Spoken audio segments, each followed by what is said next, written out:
pessoal, tudo bem com vocês? Espero que sim. Hoje eu vou falar para vocês sobre o iluminismo, especificamente sobre os pensadores iluministas, alguns dos principais expoentes do iluminismo. Importante destacar ou relembrar o que é o iluminismo.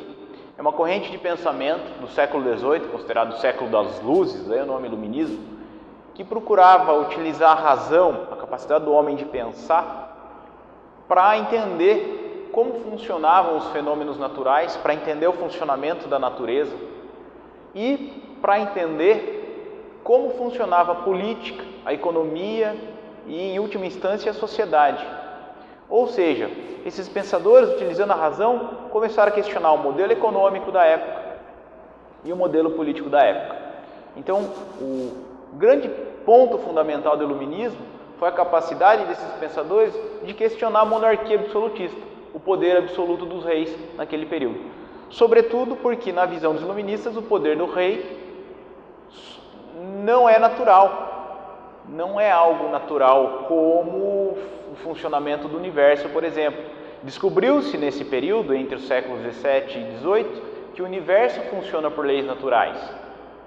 A gravitação universal, as leis de Kepler, o movimento de rotação, translação da Terra, fenômenos naturais.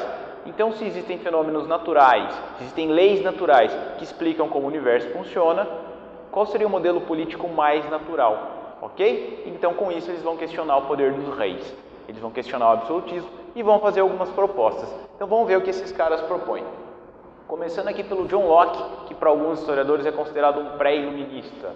Tá? O John Locke ele vai defender que existem direitos naturais do homem. Quais são esses direitos naturais? Vida, liberdade e propriedade privada.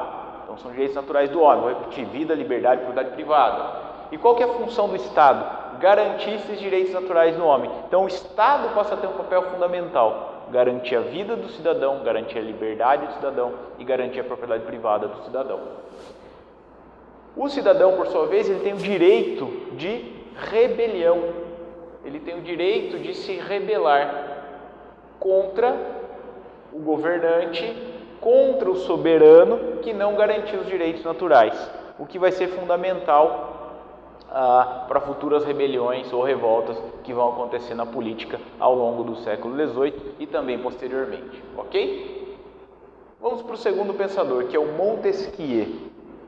O Montesquieu, ele defende a ideia de que o rei tem que ter o poder limitado. O rei tinha um poder concentrado, ele defende que o rei tem um poder limitado. Como limitar o poder do rei?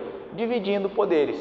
Então ele propõe a divisão dos poderes, executivo, legislativo e judiciário, em mãos diferentes, sendo que um poder tenha a função de vigiar o outro poder e ao mesmo tempo limitar o outro poder. Então foi a forma como ele encontrou para limitar o poder dos reis, embora ele seja um defensor da monarquia, ok? Mas uma monarquia com poderes divididos. O próximo pensador é um sujeito chamado Voltaire, que trabalha com um pensamento chamado deísmo. O que é o deísmo? Deísmo é uma ideia básica de que existe Deus, porém não existem intermediários entre Deus e os homens. Ora, se não existe um intermediário entre Deus e os homens, é como se ele estivesse dizendo: não precisa de igreja ou qualquer tipo de instituição que faça ligação entre os homens e Deus. Então, se você quer acreditar em Deus, beleza, sem problema, mas a intermediação ela não é necessária.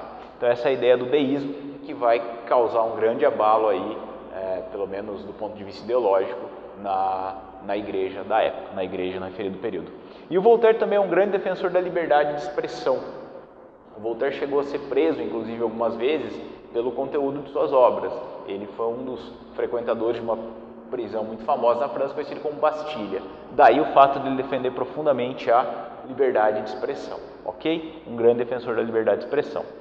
Um dos principais expoentes do iluminismo, um dos nomes mais cobrados aí, é o Rousseau, que vai trabalhar com uma teoria chamada teoria contratualista ou contratualismo.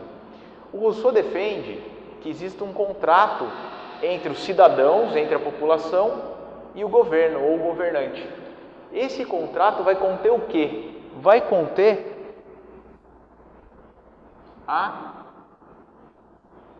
o que ele chama de vontade geral.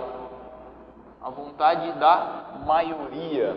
Então, um contrato que contém a vontade da maioria deve ser respeitada pelo soberano, deve ser respeitado pelo governante. Ora, se a maioria decide o que vai ser colocado dentro de um contrato, que vai ser depois respeitado pelo governante, a gente pode pensar que o Rousseau está criando uma proposta aqui de democracia. Então, ele é considerado um dos grandes pensadores da democracia moderna, ok? Então, em linhas gerais, esses são os principais pensadores, essas são as principais ideias.